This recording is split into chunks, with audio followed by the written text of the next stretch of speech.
I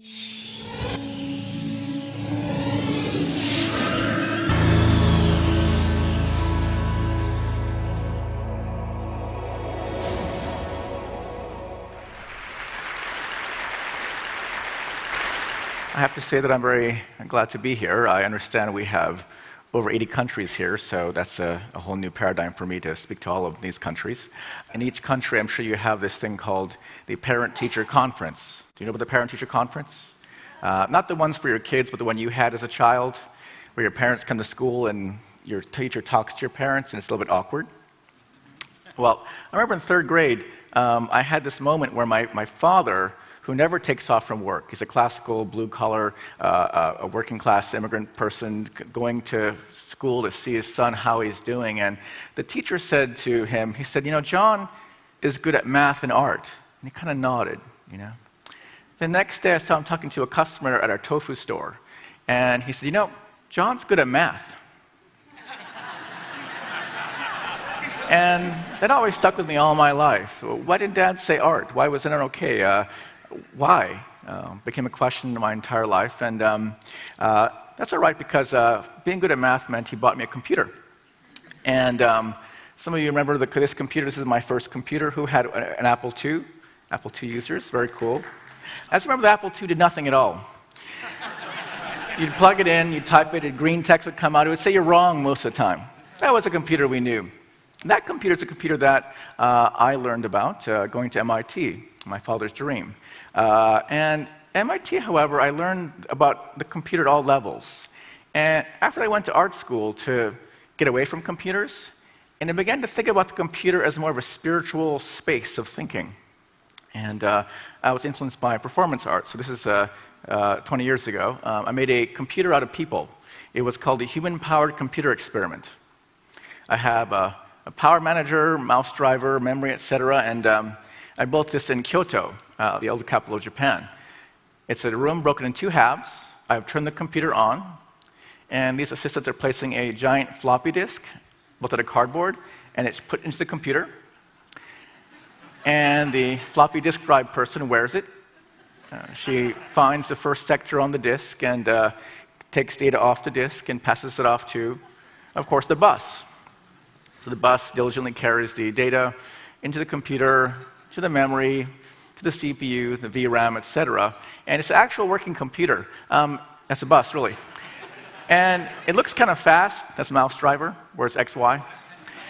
It looks like it's happening kind of quickly, but it's actually a very slow computer. And when I realized how slow this computer was compared to how fast the computer is, it made me wonder about computers and technology in general. And so I'm going to talk today about four things, really. The first three things are about how I've been curious about technology, design, and art, and how they intersect, how they overlap. And also a topic that I've taken on since 4 years ago. I became the president of Rhode Island School of Design, leadership. And I'll talk about how I've looked to combine these four areas in a kind of a synthesis, a kind of experiment. So, starting from technology. Technology is a wonderful thing. When that Apple II came out, it really could do nothing. It could show text, and after we waited a bit, we had these things called images. Remember when images were first possible with the computer? It was gorgeous, full-color images. And then after a few years, we got CD-quality sound. It's incredible. You could listen to sound on the computer. And then movies via CD-ROM. It was amazing. Remember that? Excitement? And then the browser appeared. The browser was great. But the browser was very primitive, very narrow bandwidth. Text first, then images. We waited. CD-quality sound over the net. Then movies over the internet. Kind of incredible. And then the mobile phone occurred. Text, images, audio, video, and now we have iPhone, iPad, Android with text, video, audio stuff. So do you see the little pattern here? We're kind of stuck in a loop, perhaps, and this sense of possibility from computing is something I've been questioning for the last 10 or so years, and have looked to design as we understand most things. And to understand design without technology has been a passion of mine. And I have a small experiment to give you a quick design lesson. Designers talk about the relationship between form and content and form. And what does that mean? Well, content is the word up there, fear. It's a 4-letter word. It's a kind of a bad-feeling word, fear. Fear is set in light Helvetica, so it's not too stressful. And if you set it in ultra-light Helvetica, it's like, oh, fear, who cares? Right? You take the same ultra-light Helvetica, make it big, and like, whoa, that hurts. Fear. So you can see how you change the scale, you change the form. Content is the same, but you feel differently. You change the typeface to like this typeface. And it's kind of funny. It's like pirate typeface, like Captain Jack Sparrow type. Like, arr, fear. Like, oh, that's not fearful. It's like really funny. Or fear like this, a kind of a nightclub typeface. Like, we got to go to fear. It's like amazing, right? It just changes. Same content. Or you make it, the letters are separate apart, they're huddled together like on the deck of the Titanic, and you feel sorry for the letters. Like, I feel the fear. You feel for them. Or you change the typeface to something like this. It's very classy. It's like that expensive restaurant fear. I can never get in there. It's just amazing fear. But that's form content. If you just change one letter in that content, you get a much better word, much better content. Free.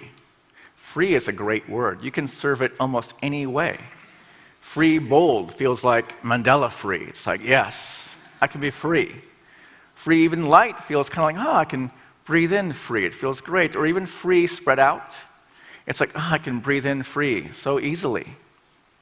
And I can add in a blue gradient and a dove, and I have like Don Draper free. So you see that? Form, content, design works that way. It's a powerful thing. It's like magic almost, like the magicians we've seen at TED. It's magic. Design does that. And I've been curious about how design and technology intersect, and I want to show you some older work I never really show anymore to give you a sense of what I used to do. So I made a lot of work in the 90s. This was a square that responds to sound. People ask me why I made that. It's not clear. But I thought it'd be neat for the square to respond to me. And my kids were small then, and my kids would play with these things like, they would say, Daddy, like that.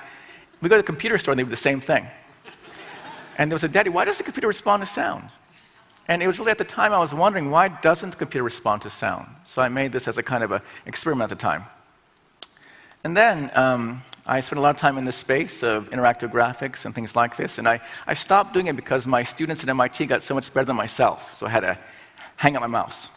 But in _96, I made my last piece. It was in black and white, monochrome, fully monochrome, all in integer mathematics.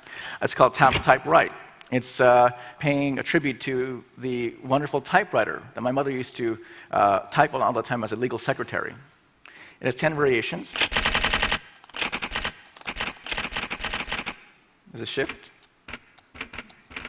There's 10 variations. This is like spin the letter around.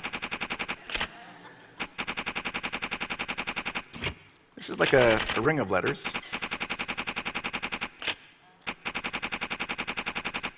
This is 20 years old, so it's kind of a, let's see, this is, I love the French film, The Red Balloon.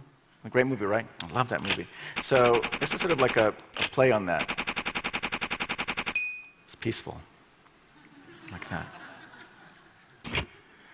I'll show this last one. This is about balance. You know, it's kind of stressful typing out, so if you type on this keyboard, you can like balance it out. If you hit G, life's okay. So I always say, hit G and it's going to be all right. Thank you. Oh, thank you. So that was 20 years ago. And I was always on the periphery of art. By being president of RISD, I've gone deep into art. And art is a wonderful thing.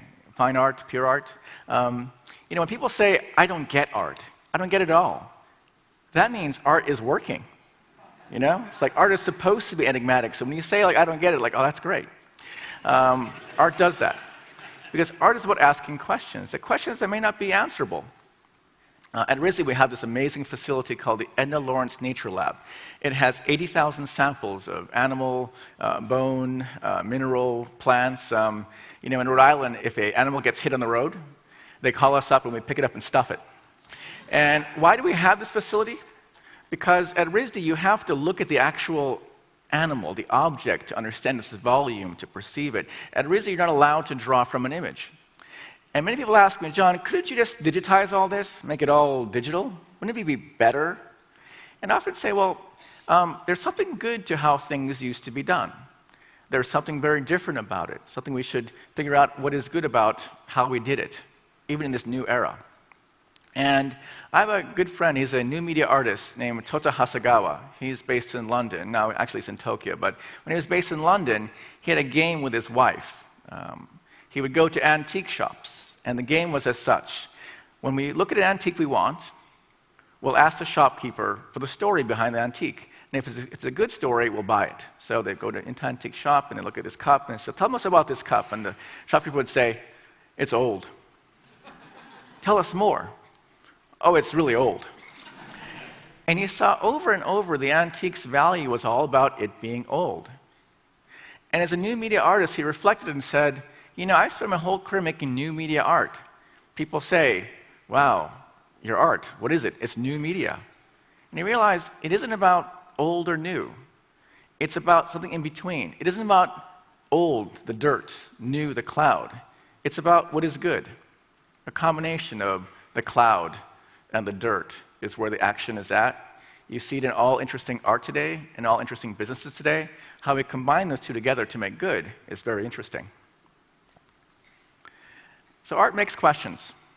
And leadership is something that is asking a lot of questions. We aren't functioning so easily anymore. We aren't a simple authoritarian regime anymore. As an example of authoritarianism, I was in Russia one time traveling in St. Petersburg at a national monument, and I saw this sign. It says, do not walk on the grass. And I thought, well, I speak English, and you're trying to single me out. That's not fair. But I found a sign for Russian-speaking people. And it was the best sign ever to say no. It was like no swimming, no hiking, no anything. My favorite ones are no plants. Why would you bring a plant to National Monument? I'm sure. And also no love. So that is authoritarianism. And what is that structurally? It's a hierarchy. We all know the hierarchy is how we run many systems today. But as we know, it's been disrupted. It is now a network instead of a perfect tree. It's a hierarchy instead of hierarchy. And that's kind of awkward. And so today, leaders are faced with how to lead differently, I believe. This is work I've done with my colleague Becky Vermont on creative leadership. What can we learn from artists and designers for how to lead? Because in many senses, a regular leader loves to avoid mistakes. Someone who's creative actually loves to learn from mistakes. A traditional leader is always wanting to be right, whereas a creative leader hopes to be right. And I think this frame is important today in this complex, ambiguous space, and artists and designers have a lot to teach us, I believe. And I had a show in London recently where my friends invited me to come to London for 4 days to sit in a sandbox. And I said, great. And so I sat in a sandbox for 4 days straight, 6 hours every day, 6-minute appointments with anyone in London. And that was really bad. But I would listen to people, hear their issues, draw in the sand, try to figure things out. And it was kind of hard to figure what I was doing. It's like all these one-on-one meetings, like 4 days.